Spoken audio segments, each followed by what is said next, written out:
పుట్టిల్లు.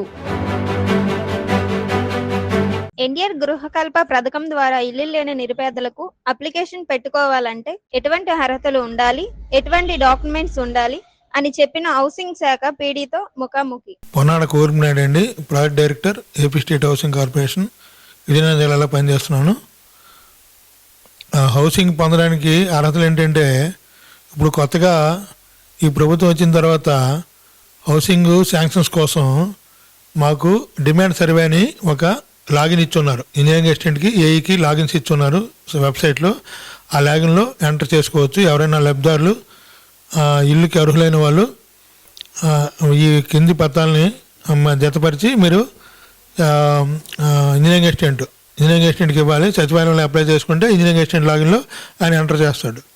ఆయన చేయవలసిన అర్హతలు ఏంటంటే, భార్యాభర్తలు ఇద్దరు ఆధార్ కార్డులు కావాలి, రేషన్ కార్డు కావాలి, తర్వాత నేషనల్ బ్యాంకులో అకౌంట్ ఉండాలి, దానికి ఫోన్ నెంబర్, మ్యాప్ అయిన ఫోన్ నెంబర్ కావాలి. ఇవి మ్యాండేటరీగా కావాల్సినవి. తర్వాత మీకు అక్కడ ల్యాండ్ సైట్ మీకు ఉంటే సైట్ డాక్యుమెంట్ ఉండాలి, లేకపోతే ఎంఆర్ఓ దగ్గర పొజిషన్ సర్టిఫికేట్ తీసుకొని చేయాలి. దీనికి ఇన్కమ్ సర్టిఫికేట్, క్యాస్ట్ సర్టిఫికేట్ కావాలి. Caste certificate, income certificate MRO office నుండి తీసుకొని అవి కూడా జతపరచాలి. ఇన్కమ్ సర్టిఫికేట్ ఏంటంటే 3 లక్షల లోపు ఉండాలి. ఇన్కమ్ 3 లక్షల లోపల ఉన్న వాళ్ళందరూ అర్హులే ఈ స్కీమ్లో. పిఎంఏ అర్బన్ 2.0 స్కీమ్ ఇది. ఈ స్కీమ్లో అర్హత ఏమండి, మరి పిఎంఏ 1.0 క్లోజ్ అవుతుంది అప్పటికి. మరి అక్కడి నుండి కట్టినా సరే బిల్లులు రావు. అప్పుడు మళ్ళీ నాకు బిల్లులు రాలేదని మళ్ళీ ఆఫీస్ చుట్టూ తిరిగినా ఉపయోగం ఉండదు. కాబట్టి లబ్ధిదారులకు అందరికీ తెలియజేసింది అనగా ఈ మార్చి 2025 లోపల మీరు పూర్తి చేసుకుంటే మీకు ఎటువంటి బిల్లులకి ఆటంకం ఉండదు. డబ్బులు స్టేట్ గవర్నమెంట్ దగ్గర, సెంట్రల్ గవర్నమెంట్ దగ్గర, మా హెడ్ ఆఫీస్లో సరిపడిన డబ్బులు ఉన్నాయి. మనకు బిల్లు జనరేట్ చేసిన 2-3 రోజుల్లో డబ్బులు పడిపోతున్నాయి. డబ్బులకి ఏం కొరత లేదు. 1000 కోట్ల వరకు మా దగ్గర మా ఎస్ఐనీలో ఫండ్స్ ఉన్నాయి. కాబట్టి ఏం ఇబ్బంది లేదు. కట్టిన 2-3 రోజుల్లోనే మీకు లబ్ధిదారు అకౌంట్లో డబ్బులు పడతాయి. ఈ ప్రభుత్వం వచ్చిన తర్వాత కొత్తగా ఇల్లు శాంక్షన్ అంటే ఎప్పుడే చెప్పాను, అదే మనకి డిమాండ్ సర్వే అనేది ఒక యాప్ లాగిన్ ఇచ్చారు ఇంజనీరింగ్ అసిస్టెంట్కి, ఏఈకి.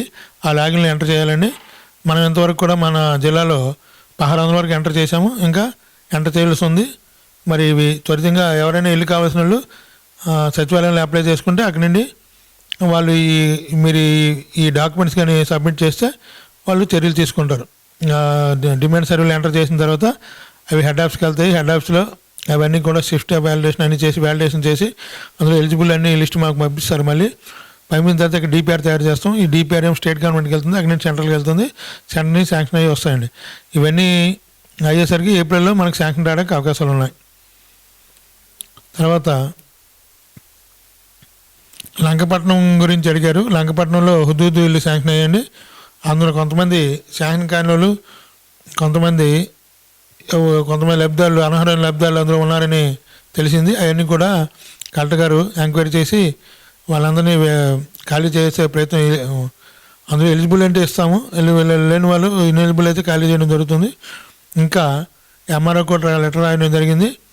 హుదూద్ అప్పుడు 2016లో, 2015లో హుదూద్ 2014లో హుదూద్ జరిగినప్పుడు నష్టపోయిన జాబితా ఉంది. ఆ జాబితాలో వెరిఫై చేసి వాళ్ళకి ఇంకెవరికైనా మిగిలిపోయి ఉంటే వాళ్ళకి ఇవ్వడం జరుగుతుంది.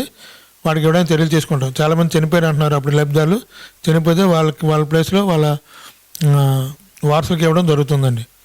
దీనికి అక్కడ ఇన్ఫ్రా కూడా లేదు, రోడ్లు కూడా సరిగా లేవని, కరెంట్ కూడా లేవని చెప్తున్నారు. అవన్నీ వెరిఫై చేసి అవి కూడా మేము చూసి వాటికి ప్రపోజల్స్ పంపిస్తామండి. హెడ్ ఆఫీస్ పంపించి అవి శాంక్షన్ అయ్యేటట్టు చూసి అవి కూడా పూర్తి చేయడానికి చర్యలు తీసుకుంటాం. సార్, ఇప్పటికీ అనాథ పర్సన్స్ అక్కడ ఉంటూనే ఉన్నారు. వాళ్ళు ఖాళీ చేయడానికి చర్యలు ఏ విధంగా తీసుకుంటాం మీ సైడ్ నుంచి? తీసుకుంటామండి. మా కలెక్టర్ గారికి కంప్లైంట్ వచ్చింది, దాని మీద లెటర్స్ రాసాము. ఎంఆర్ఓకి, కమిషనర్ కూడా రాసడం జరిగింది. దాని ప్రకారం వాళ్ళు ఎవాక్యుయేట్ చేసి లబ్ధిదారులు, నిజమైన లబ్ధిదారులు మనకి లిస్ట్ వచ్చిన తర్వాత వాళ్ళని ఎవాక్యుయేట్ చేసి వాళ్ళకి ఇల్లు ఇచ్చే ఏర్పాట్లు చేస్తామండి. గత 5 సంవత్సరాలుగా చీకట్లోనే ఉంటున్నాము, కరెంట్ లేదు, మాకు వాటర్ ఫెసిలిటీ లేదు, అయినా మేము ఈ విధంగా బతుకుతున్నాం, మాకేమీ దారి లేక ఇక్కడ ఉంటున్నామని కొంతమంది అక్కడ చెప్తున్నారు సార్. అదే అందులో ఎలిజిబుల్ ఉంటే వాళ్ళకి ఇవ్వడం జరుగుతుంది. ఎలిజిబుల్ వాళ్ళకి కూడా ఇంకా అందరికీ మనకి ఆ లిస్టులో పాత లిస్టులో లేనివి సరే మిగతా మిగిలిపోయినవన్నీ కూడా ఇక్కడ ఎలిజిబుల్లో ఉంటే వాళ్ళకి ఇవ్వడం జరుగుతుందండి. ఎందుకంటే వాళ్ళు కూడా కొంతమంది ఆక్రమించిన వాళ్ళు కూడా ఎలిజిబుల్ ఉన్నారు. వాళ్ళు వెరిఫై చేసి నిజంగా ఎలిజిబుల్ అయితే వాళ్ళు కూడా ఇవ్వడం జరుగుతుందండి. ఈ ప్రాసెస్ అంతా ఇంకో సంవత్సరం పట్టొచ్చు అంటారా? అంటే మరి ఇక్కడ ఇన్ఫ్రా ఇప్పుడు ఎలక్ట్రికల్ అంటున్నారు, తర్వాత రోడ్స్ లేవు, ఇవన్నీ కూడా ప్రపోజల్స్ పంపించాలి. ప్రపోజల్స్ పంపించి అవి వచ్చి శాంక్షన్ వచ్చి కంప్లీట్ అయ్యేసరికి 6 months వరకు పడుతుందండి. అయితే ఉంటుంది అది ఇసుక ప్రయాణం చేస్తున్నాం. తప్పకుండా ఫండ్స్ కోసం డిపిఆర్ తయారు చేసి పంపిస్తాం. అవి వస్తాయి, వచ్చిన తర్వాత చేస్తాం. వద్దు అంటే టాప్ ప్రయారిటీ అండి గవర్నమెంట్కి. ఎందుకంటే 2014 ఉన్న గవర్నమెంట్ ఇప్పుడు ఉంది కాబట్టి డెఫినెట్గా దాని మీద చాలా ఫోకస్ ఉంది. డెఫినెట్గా అవి త్వరితగతిగా చేయడానికి చర్యలు తీసుకుంటాం. Thank you sir.